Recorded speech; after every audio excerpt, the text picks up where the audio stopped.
635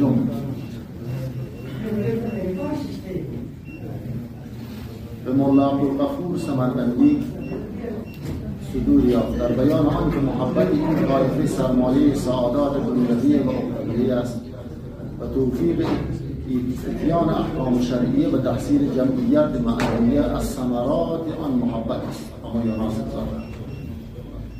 نامه در ترتیب یک موضوعی بسیار مهمه.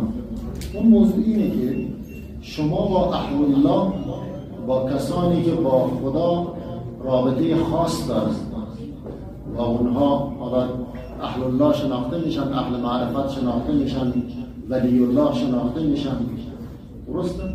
عرفا شناخته میشن. با اینها یک رابطه‌ای داشته باشین و اون رابطه قلبی باشه، با اینها محبت داشته باشین. همین محبت کافیه برای شما که سرمایه سعادت هم دنیا و هم آخرت شود. و توفیق به چی میگن؟ این که خدا آسان میکنه یک کار خیری را برای ما و کارها و امور خیر را مقابل ما قرار بدهد تا ما اونها را انجام بدیم. جعل الاسباب نحو مطلوب الخیر.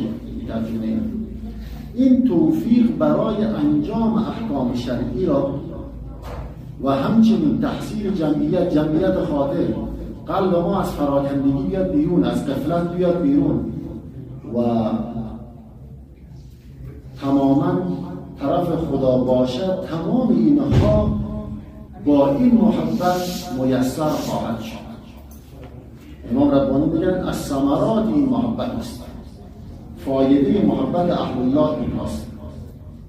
الحمدلله و صلات و تبلیغ و دعوات معلوم شریف و دوستان حقیقی و مشتاقان تحقیقی باد که مکاتبات شریفه که مبنی از فرق محبت و اشتیاق بود رسول آمد و مسئول کردید. ثبت الله سبحانه و علی هذه المحبت. این محبت را سرمایه سعادت دنیوی و اخروی دانسته از حضرت حق سبحانه.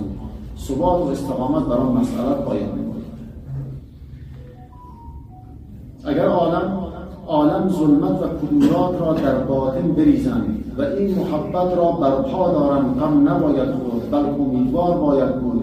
اگر کوه انوار و احبار را در باطن افاضه کنند و سر موی از این محبت بردارند، جز خرابی هیچ نبود. یک ادعای بزرگ اینجا امام داره، میگه اگر بسیار هرچی هم که ظلمات، تاریکی ها بر قلب انسان بیاد، تاریکی های از محبت دنیا، تاریکی از غفلت هایی که بوده قبل او، هرچی که بیاد، اگر در کنار او محبت با دوستان خدا بود قلبن، محبت چیزی که کار قلب و کار ظاهر نیست، قلبن دوستی با دوستان خدا بود، زیاد غم نخوریم، آخری آبادی است، این کدورت ها نمیماند، از بین میره. در مقابل اگر کوه انوار و احوار را در باطن افاضه کنند، خیلی صاحب حال باشه، خیلی اهل جذبه باشه و خیلی دین طلب باشه ظاهرا، ولی در مقابل با اینها محبت نداشته باشه با اهل الله، جز خرابی هیچ نباید دانست، استدراج باید شمارد.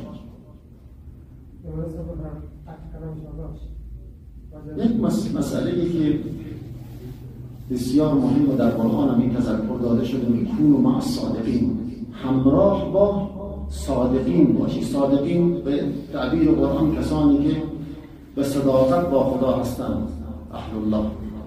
همراهی صادقین شما را نجات خواهد داد، چنانچه که در مقابل همراهی و محبت دشمنان خدا و اراذل شما را از راه بیراه می‌کنند. دوستی با دوستان خدا شما را به راه می‌دارد. حضرت عبدالرحمن جامی در بهارستان حرف جالب میزنه، میگه زندگی نامه دوستان خدا را یاد بگیرید، از هر یک داستانی. اگر نتوانستیم نام اونها را لااقل یاد داشته باشید که از نام اونها رحمت بر شما میاد. چرا؟ چی دلیل داره که اینقدر محکم میگیرن؟ مثلا این بودن با همراه دوستان خدا و محبت اونها چه خاصیتی داره؟ هر شب، هر روز ما در سوره حمل میخوانیم اهدنا الصراط المستقیم صراط الذین انعمت علیهم. خدای ما را به راه راست هدایت کن، راه کسانی که با آنها نعمت داری. نعمت را خدا به کی داده؟ در خود قرآن میگه نعمت برای صدیقین، شهدا، صالحین حسن اولئک رفیقا در آخر میاد. این نعمت اصلی، نعمت دین، نعمت عرفان شناخت خداست. حتی در بهشت بهترین رفقا اونها هستند. در دنیا شما راه و منش اونها را طلب کنید. چرا؟ ما کسی را که دوست داریم، اگر حب فی الله باشد، به چه معنا؟ دوستی برای خدا. او شخصیت را به خاطر صفاتی که داره دوست داریم. یک وقت هست که ما چون که همسایه است دوست داریم، چون که خوش صحبت دوست داریم. یک محبت این بابت مثلا پیامبر را دوست داریم به خاطر رسالتش دیگه.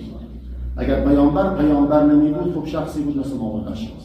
دوستی و محبت فراوان ما به خاطر اوست. اگر دوست خدا را ما دوست داریم به خاطر اینکه بنده خوبی برای خداست، پس صفت بندگی را دوست داریم ما.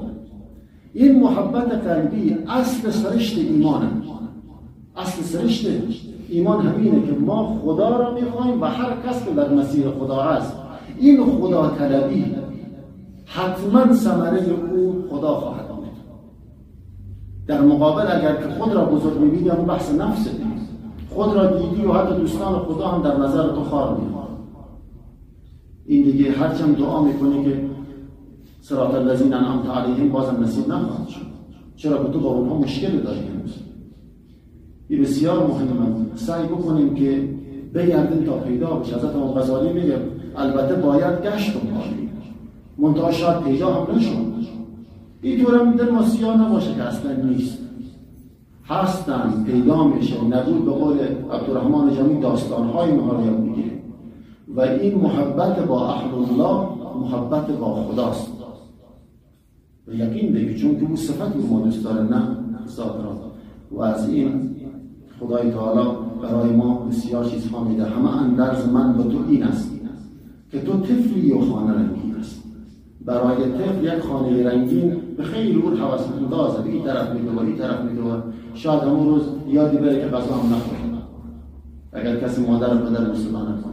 برای انسان ها همینه. این خانه رنگین برای این طفل نفس نیاز داره به کسی معربی، دوست خدایی که همراه او باشه و او گوشتر باشد. و آخر دعوانا